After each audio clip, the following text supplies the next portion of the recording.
Hello ভাই, ভাই হ্যাঁ ভাই একটা কথা বলি। বলেন। উপরে আল্লাহ, নিচে জমিন, মাঝখানে আমরা তিনজন। ওকে, আমরা একটা কথা বলি, সত্য হলে সত্য কইবেন, ঠিক আছে? ঠিক আছে। তো ভাই আপনারা কি মুসলিম? মুসলিম মুসলিম মুসলিম। কোন সুবহানাল্লাহ। সুবহানাল্লাহ। ডিম খাইতাম আইছি। ডিম খাইতেন আছে? হ্যাঁ। ও আচ্ছা আচ্ছা আচ্ছা। ভাই ডিমটা- আপনারা ডিমটা তো হাইতে দিয়ে- আমরা রাগ করছে? রাগ করছি। হ্যাঁ? ডিম খাচ্ছি।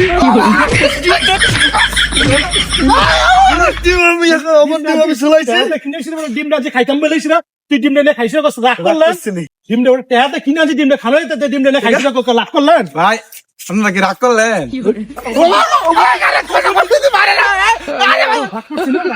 রাগ করলেন তো মিটতাছি।